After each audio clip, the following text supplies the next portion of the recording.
aliens are always throwing our own history back in our face. Yeah. And I think it's important to think about. It's like, if we don't learn, our history's always going to catch up with us. Perhaps I could use this as an excuse to go to those far-off planets with little polka-dotted people if necessary, and be able to talk about love, war, nature, God, sex, all those things that go to make up the excitement of the human condition. I'm Captain James Kirk. Mr. Spock. Your move, Captain. Jim Kirk of the Enterprise.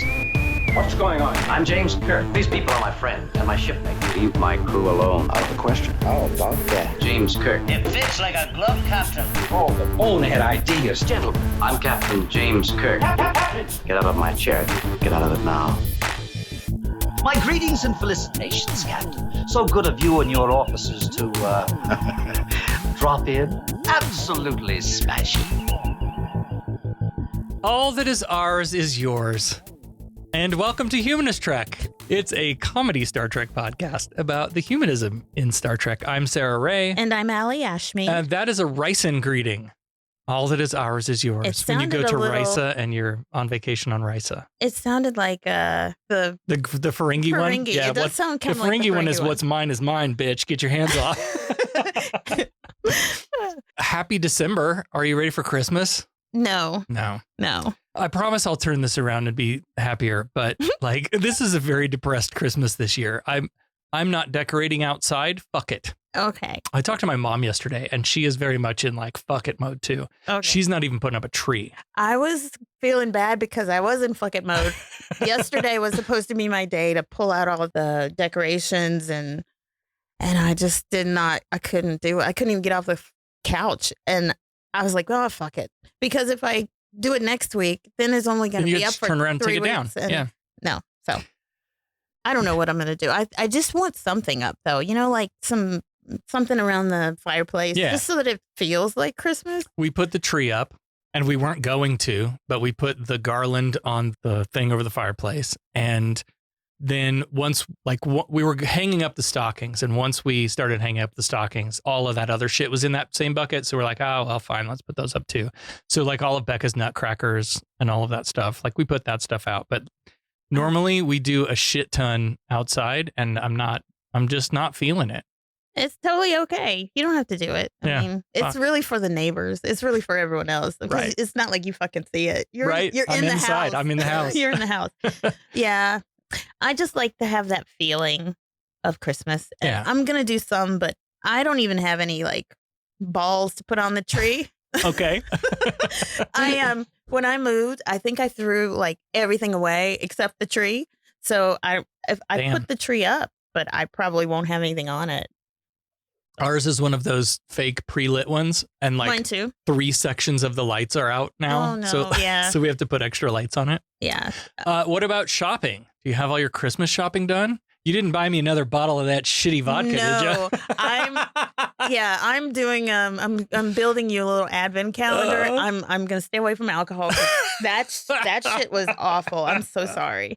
I had no idea it would taste that way. Hopefully yours comes in time. I ordered it today, so we'll see. Well, I told you what I wanted. Well, I don't think I got you what you wanted because I don't remember you telling me. Oh, shit. But well, thanks. What we already got gifts here in the studio from our dorkiest patron, it says. Who's it? Russell. Oh, thanks, Russell. We won't open it yet. No, it says don't open till Christmas, so. Okay. We won't. We'll do some podcast magic and we'll say it's Christmas and then we'll open it before. I'm working on an advent calendar for you and Becca, a weed vent. Sorry. A weed vent calendar? It's a weed vent. So I'm just buying some bullshit to put in each little day. Somebody better give me a new cartridge for my weed vape because it's almost out. Of course. It's weed vent. We're going to shop at Green Dragon for Christmas this year. Yeah. You know what I don't want for Christmas? What don't you want? A 6-shooter. I don't want a 6-shooter. I don't want I don't want any Western wear. You don't want any you don't want a jacket with some fringe or cowboy hat. I went through a cowboy phase. Have we talked about this on the show? No, we have not. Okay, I was like high school. All right, so you got to forgive me for that, but I was into Garth Brooks real big. And so I had the big ass belt buckle and the fucking Stetson hat and the Tony Lama boots and the whole nine. I was real into it. I'm so ashamed of you. For me? Yes. No, of you Of and me? for you. Well, hop on your trusty steed and trot off to the Old West. Bum-ba-dee-da, bum-ba-dee-da, bum-ba-dee-da, bum. It's Star Trek, the original series, Season 3, Episode 6, Spectre of the Gun. Sir, contact with an object. It's moving toward us. No visual contact yet. Deflectors, full intensity. Mr. Sulu, yes, Captain. Anything on your scanners? It's coming at light speed. Collision course. Visual contact. Anything, over? All wavelengths dominated by ionization effects, sir. All engines full stop. So we jump right into the fray. Red alert, there's a mechanical device of unknown properties on an intercept course, Been there. apparently. Been there, done that. Right?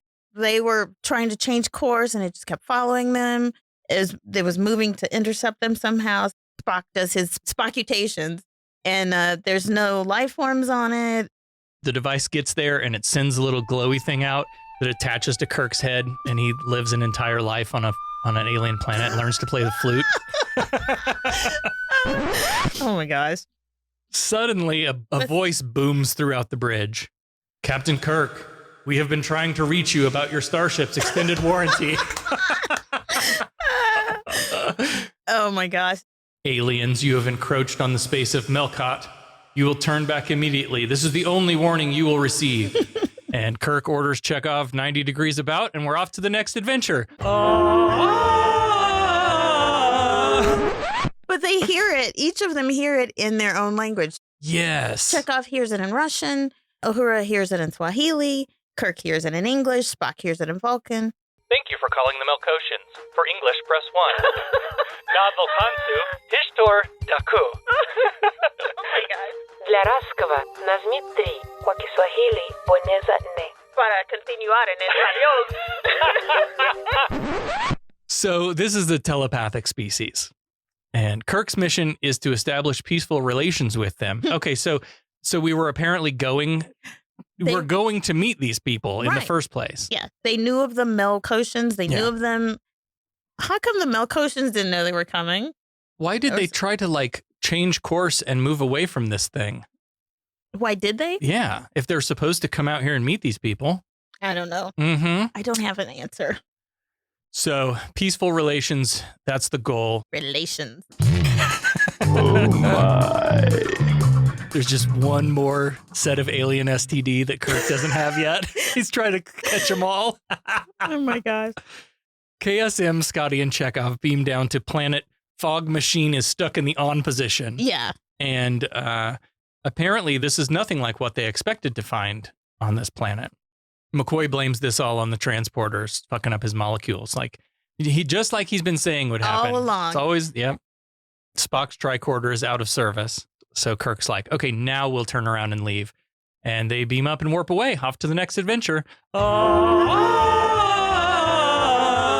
Nice try. Unfortunately, we got to go through this whole awful episode. Then they try to beam back up and they can't even contact the Enterprise. Then a pair of red eyes shows through the fog. And this thing says aliens. And then they go to commercial. So this thing looked kind of like a rock monster to me with glowy eyes. It looked like a paper mache project. Yeah. With some glowy eyes. But it almost had the shape of like a Grinch head, I thought. And maybe it's because More like I'm in a Christmassy mood. E.T., some E.T. Grinch. It was like paper mache, school project. So we're on this planet. Here's this Melkotian looking alien thing. And the Melkotian is like, thought I fucking told y'all not to come here. He says, you shall be punished. You, Captain Kirk, the disobedience was on your orders. Yours shall be the pattern of your death. So this is the impetus for us going to Western World, because apparently they scan Kirk's mind and he's thinking about the Old West. No! It can't be. What is it? It can't be. What did you do, Ray? Oh, shit. I'm glad he wasn't thinking about Rome. Let's not do that again. Kirk's like, we come in peace or whatever, as he pulls out his heater. Yeah. He's like, and this is my piece. He's like, we want peace, but, we'll defend ourselves if we have to. Melkot calls them a disease, outsiders. This guy is like He's not wrong. No. Melkot's not wrong. No. This is so much metaphor for, and we'll talk about it later, metaphor for fucking colonizing. Mm-hmm. This guy's like a racist, old, small Midwest town grandpa, right? He's like, fucking outsiders. Better not catch you around these parts past sundown, if you know what I mean. Yeah. And as he's telling him their sentence, he's basically saying the sentence has been pronounced, is done. Boom. They're in a street in a Western movie set with front-only buildings. This is Planet Paint the Downstage Walls Red. Yep. And this is an interior set. And the reason it's both inside and incomplete is budget. Not only were they unable to afford shooting this on outdoor Western sets, they also couldn't afford to build a complete Western town indoors either. So budget influenced the story and gave us this bits and pieces of an Old West town scrapes from Kirk's brain premise. Yeah. Yeah. And suddenly they've got 6 shooters in their hands and holsters around their waist. So they have these revolvers, right? And they have a quick conversation about how deadly they are. And a redneck in a MAGA hat comes busting out the saloon, shooting his heater in the air and yelling, "2A, my freedoms!" USA, USA. Did you notice the newspaper was tacked to this like brand new off the Office Depot shelf bulletin board?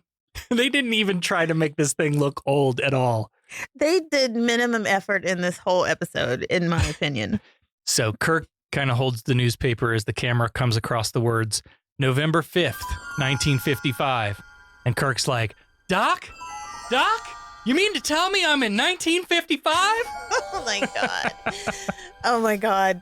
And Kirk's like, Tombstone, Arizona, October 26, 1881. Why? Man, that date seems really familiar, but I just can't place it. I can't put my finger on it. And Spock reminds Kirk that Melkot said that he was the pattern. So he looked into his mind and selected what he considered the proper time and place for the punishment. And Kirk is like, yeah, I guess my ancestors were kind of colonizers and they did pioneer the American frontier. So Spock says, yes. So the violence of your own heritage is to be the pattern for our execution. A sheriff appears and comes across the street hollering, Ike, Frank, Billy, Tom. And it takes a little expositioning, but we learn here that Kirk and the gang are role-playing as the Clantons, who on October 26, 1881, faced off against the Earps. This is the most weak sauce fucking thing ever. It is very weak. Suddenly, for some inexplicable reason, Spock and Kirk are both historians of the United States Western expansion. Like, of course. What? But yeah. So if this is the replay of history, then the Earps will be victorious again today, and the away team will be killed. And Allie's going to have to write some mad bars. You might be wondering, if they die, is this a permanent death? Like, is this holodeck with the safeties off? Right? Kind of place? Nobody dies. Nobody really dies in Star Trek. As if to demonstrate just how deadly the place is, though, there's a loud ruckus behind them. A chair goes flying through the window of the saloon, shattering the glass. And then a guy in brown comes tripping through the saloon doors, and he turns and draws his heater, but it's too late. A dude wearing black with a law enforcement badge on his jacket steps through the door and fires a shot into him. Oh my God! They've killed this man. You bastards! They all run over to the guy laying on the ground, and Scotty's like, this can't happen. But sure enough, McCoy says he's very dead. And so that kind of confirms that you can die. You can die in the holodeck. With the safeties off. So then they hear this horrible music. You know those pianos in the saloons? I don't know what they're called. Those tinny. Yeah. You hear this and horrible. Mostly out of tune. Yeah. Yeah. Aha! Just what I was looking for. Look at this little beauty. Whoa! Boy, is this piano out of tune. I love out of tune pianos. So you hear this horrible music playing on the piano in the saloon, and they walk in. Nobody notices that they're dressed different than anyone else. But no sooner do they get inside, and this pretty blonde woman races over to Chekhov and lays a big fat kiss on him. Yeah. So this is Sylvia, played by Bonnie Beecher. She did not have a long acting career. She did like Twilight Zone and The Farmer's Daughter and something she's else. Like, I've had enough of this shit. Right? In 64. And Star Trek was like her penultimate acting credit. Yeah. And then The Outsider in 1968. And that's it. Like just onesie-twosie appearances in between there. Guess who else is in this saloon? Morgan Earp and his boys. There's not a lot of places to wet your whistle in this old town, you know. It's the one saloon. It's the one saloon. It doesn't have a back wall. It's just a saloon front. But Sylvia is like kissing all over him. They go to a table and Sylvia's saying, well, you know, you're taking a lot of chances with Morgan in the same room right now. And he's the guy in black. So Morgan is played by Rex Holman, who is in a bunch of old TV. A lot of typecast Western stuff. Bonanza, Have Gun Will Travel, Wagon Train, Rawhide. But also like The Twilight Zone, Alfred Hitchcock, The Man from U.N.C.L.E. Because everybody was in The Man from U.N.C.L.E. Yeah, he didn't look familiar. But everybody was in Bonanza and Gunsmoke, too. So this guy has another Trek connection, though. Did you know this? He played a character named Ja'an, who was an inhabitant of Nimbus 3 in Star Trek V, The Final Frontier. Did not know that. Yeah. He did not look familiar. But he's standing over there and he flips his jacket open and shows his gun. And so we all know what that means in Western. Ooh.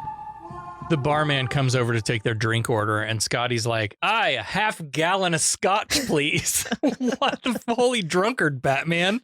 But they don't have scotch. They only have bourbon and some nasty corn whiskey and maybe a bottle of this Romulan mouthwash you bought me. She's just gonna never let me live that down. I'm real tempted to make you finish the bottle with me today. Fuck that. We need to figure out what to mix with that to make it tolerable. Just pour it out down the drain. It's fine. You could probably clean like your silverware or something with it. Sylvia tries to warn them about the Earps shooting their mouths off all over town. And Morgan comes up and basically like tells her to come with him. And Chekhov is right there up on his feet defending her. So Kirk gets between them and he has to do the whole like, hey, listen, we don't want any trouble. You know, we don't want any trouble. And Morgan's like, well, if you don't want any trouble, get the fuck out of my town. They just want to be left alone. But Morgan's like 5 against 1. You'd like me to pull my heater, wouldn't you? Well, soon enough, as he backs it out of the door. Well, that was a little too easy. Yeah. Spock is like, I think he was trying to provoke a dispute. Duh. Yeah. Sylvia's like, oh, Billy, my hero. And snogs Chekhov again. Kirk's trying to break up this Star Trek tongue fight. It was like a little bit too much. They're just they like, were. and everybody's just looking at him. And he's like, Chekhov, dude. Come on, man. And Chekhov's like, hey, what do you want me to do? She's, you know. Like, Kirk, you always get yours. Right. Let your boy have some. Yeah, and he's like, Chekhov's like, we're supposed to have good relations with the natives, so. So they have a conversation here about how, other than having these heaters now, like their appearance hasn't changed at all. They're still wearing their Starfleet uniforms, but these people seem to see them as the actual Clantons, and Chekhov, who's still like doe-eyed, wiping snog juice off of his lips. He don't give a shit right now. He's getting some action. He could care less that he's suddenly in a Western. Right. It doesn't care. What's so bad about this place? Right. Back to history class. We're in Tombstone, Arizona on the day of the shootout at the OK Corral. The Starfleets are the Clantons, and as Spock points out, if history is repeating, then they will all be killed at the OK Corral at 5 p.m. today. So Kirk goes through a few plans here. The first plan is just not be the Clantons. He does some type of test with the bartender. He decides to have the bartender like kind of tell them, okay, who are we? Who do you think we are? The bartender's like, well, you're Ike Clanton. Who do you think you are? Who do you think you are, Mr. Big Stuff? Kirk's like, look, just hear me out for a second. This might not make any sense, but I'm Captain Kirk of the Starship Enterprise. These people are my crew. And then the bartender just starts dying laughing. But he continues like, we're not here. We're from the future. we haven't even been born yet. And he's like, feel my shirt. Does this feel the same as what you're wearing? The barman's still just laughing hysterically, but he says no. And Kirk says, do these clothes look like yours? Barman says no. The barman just doesn't really care. This seemed very holodeck-like to me, right? Like the programmed characters. It doesn't matter what you wear, what you look like. They see you as the character. Yeah, exactly. Yeah. So finally, the barman is like, look, it doesn't matter who I think you are anyway. What matters is who does Wyatt Earp think y'all are? And Kirk's like, aha, yes, right, of course. So he goes over to the marshal's office where Morgan and Wyatt are chilling. And he's like, hey, listen, guys, there's been some kind of misunderstanding here. You see, I'm a spaceman from the future, not a Clanton, but these guys just don't buy it. Wyatt gives him one more chance to get the hell out of Dodge. And Kirk's like, oh, that's a great idea, Mr. Earp. Out of town. Yeah, you got it. Sure thing. And Morgan's like, I always knew you were yellow. You yeller. And a tense, dissonant chord hits in the score, and Kirk slowly turns around and says, nobody calls me yellow. Back to the Future again. Did you not get that one? No. I don't remember that movie, but yeah. I've seen it, but I don't remember. Iconic, Allie. Iconic. Okay. Kirk's like, all right, one last try here. I'm not a Clinton, I'm Kirk. And Morgan's like, fine, whatever, and throws a punch that almost kicks off a Star Trek fight. But Kirk's got Morgan in a body shield position. Is there a name for that? You do karate stuff, like when you whip somebody around and you're holding them like a shield in front of you. Is there a name for that? Body shield? Is it? I don't know. Okay. We don't take hostages in Taekwondo. It's mostly defend. It's not attack. Wyatt pulls his heater, so Kirk lets Morgan go. But Wyatt still wants him to draw. It's like he wants him to fight right then and there. Kirk is like, I'm not falling. I'm not doing this. Wyatt says, you draw or I will. But then Morgan's like, don't worry. Their time's coming. So at 5:00. But Kirk's like, we don't want any trouble. We want to cooperate. But Wyatt is, nope, 5:00. You're dying. After the break, McCoy's tending to Kirk's lip in the saloon. They didn't make, again, this is the most zero effort episode they've done yet. There was no blood or anything. They made no effort to make it look like Kirk's lip was split. And yet they're doctoring it as if his lip was split. I know maybe why. Okay. This was the first episode of season 3. Okay. I know we're probably in episode 7, but this was actually this was recorded before any of the other episodes. So maybe that's why. So the makeup artist was like, there's supposed to be fake blood here. Where's the fake blood? And the director or whoever's like, Tuesday. Comes on Tuesday. God, that's a Star Trek joke. I'm sorry, what? Yes. So McCoy's doctoring with a rag and a bottle of the True. And he's like, hey, this is just like back on the Enterprise. He pours out a shot of bourbon for Kirk. It's called TOS Lightning Straight Bourbon. It was considered medicinal. But Scott is taking a liking to it. He's starting to like it. He's like, he's just throwing shot after shot in the background. Oh my God. They lament that they don't have a phaser or a communicator, and Spock pushed the kibosh on any idea of making some such devices, not with the materials available in this time period. Edith Keeler's 1930 New York City, maybe, but here? No way. So Kirk's like, we're going to have to come up with some contemporary solutions. Where's Chekhov? Where the hell is Chekhov? And Chekhov, the camera whips over to Chekhov and Sylvia's tongues having a Star Trek fight again. Yeah. Kirk pulls them apart and the guys head outside. Now we're finally going to try the approach that I would have done first. Get out of Dodge. So they get to the edge of town and there's some kind of force field or shiny, flashy green thing. Well, they hit the space in the air and it's like a force field. And then a giant old clock appears in midair, ringing 3:00. So the countdown is on. Bing, bong, ding, dong. They got 2 hours. The next idea is to get back to the place they beamed down to. The Enterprise is likely trying to find them, and if they can get back to the beam-in point, then maybe they'll be able to beam them back out again. Again, do we need communicators to transport or not? Yeah, I mean, no. This episode suggests no. But every other episode. Yeah. Yeah. Which way is it this week? Yeah. Spock shoots this idea down pretty quickly. There's no way of knowing where they beamed down. And Kirk says it could be anywhere in a 1,000-mile radius. Where did this come from? Like, they appeared in the town across the street from the saloon next to the old newspaper, right? Go there. Yeah, it's very small. I mean, it's a very small little town.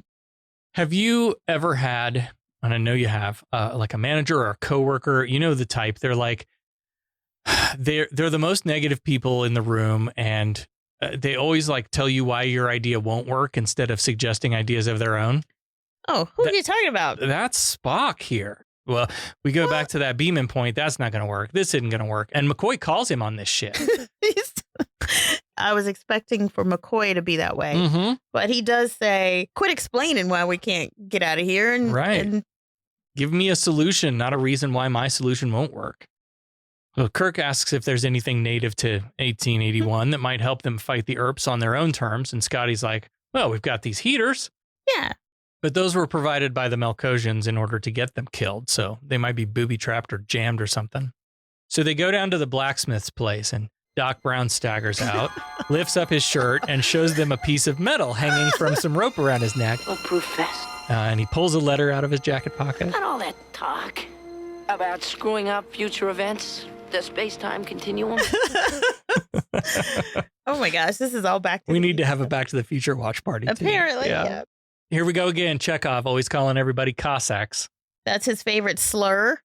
They're thinking of what can they use? And he says all these Western Cossacks had like snakes, poisonous snakes and cactus plants. Now, pedants here will point out that with only like 2 exceptions, snakes are not poisonous. They're venomous. There's a big difference. Venomous. That's true. But McCoy thinks he'll be able to whip up some kind of tranquilizer from snake poison and cactus, I guess. And Spock says he can make it a device to deliver it. So they split up. McCoy's off to get the supplies he needs. Chekhov's going to go find a mortar and pestle. And Kirk sends Scotty off to the apothecary for some fusing and cotton wadding for Spock's makeshift gas grenade. But he had just said that there was not enough like metal and material. But then he's going to be able to make a delivery device, which is made of some kind of metal. Okay, Spock. So McCoy rolls into the dentist/barber office where a teeth pulling by appointment sign hangs on near the door. So there's a dude laying in a chair having a shave, and he's got a towel over his face, so we don't know who he is. McCoy asks if he can look around and looking at the bottles to see. So they're at a barber shop. Wait, they're at a barber shop. No, a dentist office. Both. That does a barber shop. Yes. It's like Earl's Chicken and Waffles and Chinese food. I mean, it's... So McCoy's poking around the shop and he picks up a couple bottles, walks past the 30 unstaffed cash register lanes to the self-checkout and starts bitching about having to do their jobs for him. The barber's like, hey man, those aren't mine. You better ask him. And it turns out the man under the towel is none other than Doc Holliday. Was he a dentist? I seem to remember. Do you remember the Tombstone movie with? No. Okay, so I actually did watch this. What's the movie with I'm Your Huckleberry. What's the guy's name? Val Kilmer. Okay. I do seem to remember him being a dentist. He earned a Doctor of Dental Surgery degree in 1872. Wow. Yeah. So there you go. So the barber says, yeah, you better ask him. And the guy in the chair apparently is a dentist. So McCoy says, oh, you're a dentist? I'm a doctor too. I've got a serious emergency. And can I borrow some of this? And Doc Holliday's like, please state the nature of the medical emergency. McCoy introduces himself. Holliday already knows of them because apparently there's talk around this tiny little town. But McCoy's like, I really need these things. And so Holliday's like, yeah, go ahead and take it, but you better be done by 5 o'clock because 1 minute past 5 and you're pretty much going to be dead. Meanwhile, Chekhov is coming out of the general store with a package and Sylvia's sitting on the bench outside waiting for him. This is a playful, flirty scene. Sylvia's talking about this sexy material she just bought to make a dress with for the dance. She's like, I think this would make a pretty wedding dress, actually. And Chekhov's like, wedding? Married? Fuck that. Yeah, he's like, wait, I just wanted to fuck you. Yeah. He's like, I don't think that's going to be possible. He wishes he could explain to her what he really is, and he means a future man from outer space or whatever, but she's too in love. She's like, yeah, Billy, you're a cattle rustler and a horse thief, and who cares what else? Just marry me, baby.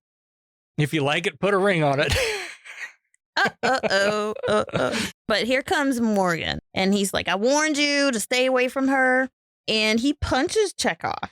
And they did kick in for some fake blood this time. Morgan grabs Sylvia by the arm, leads her over to his car parked outside the school, and Chekhov gets up, walks over, opens the door, and says, Hey, you, get your damn hands off. We're Back to the Future. Come on. I haven't seen it in so long. I haven't either, but it's seared into my memory. This is neurodivergence. That's all it is. There's other movies that do that, but it's not this one. We see a couple more ERPs arrive in the deep background behind Morgan. Chekhov is on his feet now and like strutting Old West style toward Morgan. But he pulls his heater and puts a bullet into Chekhov. Sylvia screams, and Kirk and Spock hear that and come running. And we go to commercial as the Starfleets all arrive and gather around Chekhov, with the ERPs standing ominously nearby. McCoy checks out Chekhov, and there's nothing he can do. He's dead. Oh my God! They've killed Mr. Chekhov. you, bastards!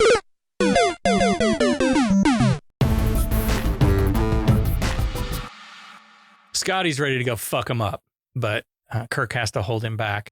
Back in the saloon, Spock is working on the gas grenade. Scotty and McCoy are working on the tranquilizer. Right away, there's a couple things here that I didn't like. They're talking about Chekhov getting killed, and McCoy's like, oh, well, we all knew the risk when we joined the military. Yeah, but hold on to that. Do you remember the Galileo 7 episode where like some of them died and the others wanted to have like a memorial service? Yeah. And Spock was like, we got to get back to work. Right. Here we go again. Spock is being the logical. There's one thing which requires the immediate attention, and that's basically trying to not die at 5 o'clock. But Kirk is like, but not this minute. I'm like, wait, what? I mean, I get it. Chekhov died, but you still are trying not to die in 2 hours.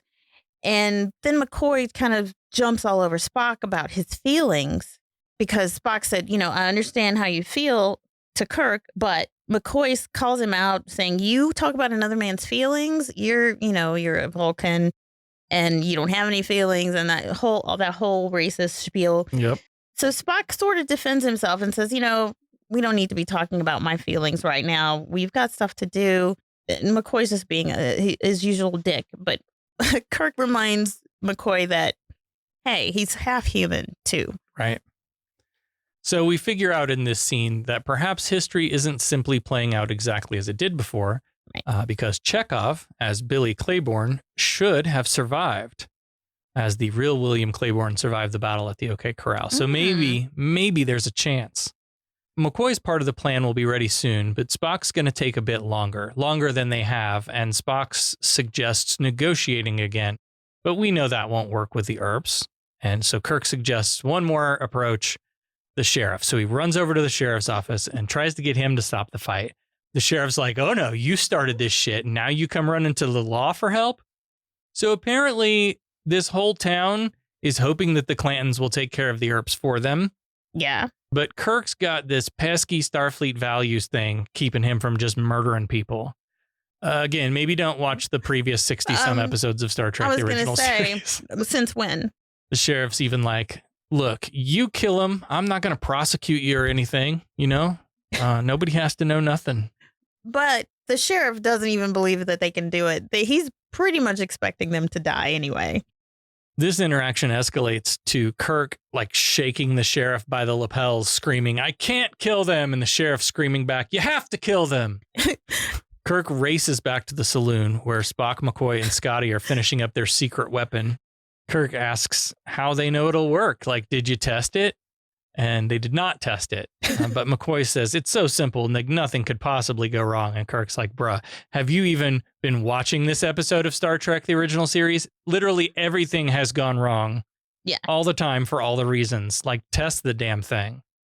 So Scotty volunteers to be tranked. He goes over, takes a shot of that stuff that he's getting quite used to, a slug of whiskey. So he opens the can and lets out the smoke, and then Scotty's just standing there in the smoke and nothing's happening. And McCoy says, well, it should have worked. Did you inhale, Scotty? Scotty's like, I did not inhale. He's like, yeah, but I feel fine. There's nothing's happening. No dizziness, no sweating, nothing. And that was their last chance. So whatever they created did not work. So now Kirk's plan, since this all goes down at the OK Corral at 5 o'clock, they'll just stay at the bar until well after 5 o'clock. And again, yeah, we just won't show up. That works. Again, the Melkotians interfere. The camera zooms like deep into Spock's uniform and then pulls back out. And now they're standing at the OK Corral. Suddenly we're in Paradise Syndrome again with the storm coming up and Kirok's supposed to save them all. So there's a storm with thunder and lightning and wind, and they are right at the force field again, so they can't go anywhere. And then Spock breaks the whole fucking universe. You thought the end of Enterprise was unsatisfying? Try this one on for size. Spock's decided that because the gas bomb didn't seem to work, that they are not in reality. I mean, he says physical laws simply cannot be ignored. Existence cannot be without them. We judge reality by our senses. So once we are convinced of the reality of a situation, we abide by its rules. Therefore, the bullet didn't kill Chekhov. Chekhov died because he believed the bullets would kill him. And at this point, we can't even be sure that Chekhov really did die because we believed he was dead. Right. So he was. This is such a stretch, though. But I know they're getting to the end of the episode. It's like, we got to come up with something. Yeah. Yeah. So if we all just believe real hard that the bullets won't hurt us, and then we'll be fine. So Kirk says, well, we all have to be as certain as you about this, Spock, and, humans with their fallible emotions. We know what that means. This calls for fingering. So it was Kirk's idea, was to mind meld everyone to make them think that they would not be harmed. So he goes and he fingers everyone, each one by one. My mind, your mind. Bullets aren't real. You can't be hurt. Nothing is as it seems. They try to crank up the tension here from here on out. We cut back and forth between the Earps arriving at the OK Corral and Spock mind melding everyone. The Earps arrive and it's a 4-on-4 standoff. Wyatt orders the Starfleets to draw, and when Kirk reaches for his heater, the Earps unload round after round at them. We see the bullets rip apart these boards on a fence or something behind them. Yeah, so they do the shot from behind, and then the Earps are shooting, but then we see the boards are shattering on the other side of them. It's a weird shot. A short pause, and the Earps light them up again, emptying their heaters completely. Kirk and Wyatt are even walk toward each other, with Wyatt still shooting. And Kirk does a jump kick to the chest to kick off a big old Star Trek fight! Kirk and Wyatt scuffle, and Kirk gets the better of him, but he decides not to shoot him. So everything disappears, and the Metrone from season 1 episode of Star Trek, the original series, Arena, appears and tells them, by sparing your helpless enemy who surely would have destroyed you, you demonstrated the advanced trait of mercy, something we hardly expected. We feel there may be hope for your kind. Suddenly we're back on the bridge. Chekhov is alive and well, according to McCoy's medical scan. He doesn't remember anything. The last thing he remembers is the girl, and he doesn't remember anything else. The Melkotian probe object starts emitting M rays, highly unstable. We go to red alert, lock phasers, but the probe seemingly self-destructs in a bright explosion. Then Melkot comes back on the Tannoy system. He's like, Captain Kirk, you did not kill us. Is this the way of your kind? And Kirk says it is. He's totally lying. Yeah, the Melkotian's like, well, we just finished watching the last 60-some episodes of Star Trek, the original series. Know, right? And there's some genocides that say otherwise. Yeah. Yeah. But Kirk says, we only fight when there's no choice. We prefer peace. Our mission is still one of peace. So if you still want to get together, we can do that. And so Melkot actually says, you're welcome to come to our planet now. And then this time we'll come out to meet you. A quick button on the episode as KSM are gathered for chair chat. Spock asks Kirk, you wanted to kill that man, didn't you? And Kirk admits that he did, though McCoy points out that he didn't actually go through with it. So Spock says, mankind ready to kill. And Kirk adds, well, that's how it was in 1881. Spock wonders how humanity managed to survive. And Kirk says we overcame our instinct for violence. Off we go to the next adventure. Boy, I'm sure glad that's over with. I'm happy the affair is over. Me too. A most annoying, emotional episode. Yeah, but I learned something today. When dreams become more important than reality, you give up travel, building, creating. One jealous god, if all this makes a god. By sparing your helpless enemy, who surely would have destroyed you, you demonstrated the advanced trait of mercy. Frankly, I was rather dismayed by your use of the term half-breed. You must admit, it is an unsophisticated expression. I hated this episode so much. I hated it so much. I fucking hated it. So the theme about overcoming our violent tendencies there at the end, right? It's a declaration. It's nice, but it's a declaration. It wasn't shown. Yes, nothing is said about how we overcame the violence over time. Like nothing to take away to guide us towards that future. But they really haven't anyway. So they haven't overcome their violent instincts. So. And Kirk's decision to choose nonviolence, I mean, I guess it was present throughout the episode as they tried to find ways to get out of the situation without actually playing the role of the Clantons and fighting, right? But the moment of decision there was just a moment. I think it's funny, though, that aliens are always throwing our own history back in our face. Yeah. And I think it's important to think about. It's like, if we don't learn, our history is always going to catch up with us. And other aliens know our history better than we do. Well, in this episode, it was from his memory, but a lot of other aliens do know their do know their Earth history. Yeah. You think that's a class in school? Like, what grades do you have to take Earth history in?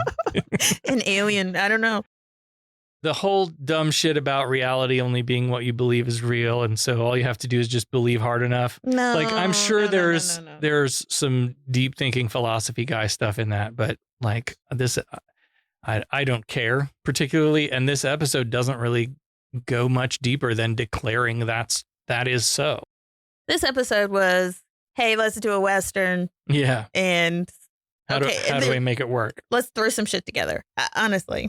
Also, how did we go from such a banger of an episode to this dud? Yeah. I guess this is why this wasn't the first episode. Because it wasn't strong. Yeah, like I said, this was actually filmed and produced first. They would have been canceled. If they had started with this episode, they would have been canceled. The network would have been like, listen, we gave you another season because your fans are fucking obnoxious. And you give us this is what you do? Yeah. So it was pretty awful. Let's get right to business. Fine, I'm authorized to pay an equitable price. Federation has invested a great deal of money in our training. They're about due for a small return. Listen, we pay our percentages. We're entitled to a little service for our money, huh? Is this the way your citizens do business? Their right of petition? They pay their percentages and the boss takes care of them. Is there anything else? Kapla, warriors of the cosmos. Listen well. If you find Humanist Trek to be a worthy battle companion, prove your mettle. Leave a review like a victorious roar echoing through the halls of Stovokor. But for those with the heart of a true Klingon, ascend to greatness by becoming a patron. Pledge your support and earn the respect of warriors across the galaxy. Earn early access, battle-worthy merch, and bonus content that'll make your blood boil hotter than Klingon coffee. Visit patreon.com/humanisttrek and pledge a meager $3 per moon cycle. It's the honorable thing to do. And let it be known throughout the Empire that you have helped fuel the laughter heard from Kronos to the far reaches of Grethor. Ha! I assume you're loitering around here to learn what efficiency rating I plan to give your cadets. Trainees, to the briefing room. Is that all you gotta say? What about my performance? Aren't you dead? I don't believe this was a fair test of my command abilities. There was no way to win. There's no correct resolution. It's a test of character. Now, what is that supposed to mean? I am understandably curious. May I ask you a question? Who's been holding up the damn elevator? And now Becca joins us again for the answer to this week's Starfleet Academy Cadet Challenge question, which was... This episode was written by Lee Cronin, a pseudonym for Jean L. Kuhn. Some say he used the pseudonym because he was unhappy with the end results. But what was the real reason for the fictitious name? Allie said that something about the story was close to like somebody in his real life and didn't want them to know that was him writing about that. That was a bunch of bullshit. And my answer, my incorrect answer was, he crossed the fucking picket line, that scab. This is a scab. Oh, yeah, I don't know. That's not correct, as I now know. No, it is not. What is the correct answer? Incorrect. He had left Paramount and was under contract with Universal, so he was not supposed to be working for Paramount as well. Mm-hmm. So he wasn't quite a scab, but he was definitely in breach of contract or something. Next week, we will have a special guest joining us on the podcast, and he's been kind enough to slingshot around the sun a week and join us for the question, X Ho Yen. Next week, we'll be reviewing Star Trek, the original series, Season 3, Episode 7, Day of the Dove. And I don't have a clue what this is about.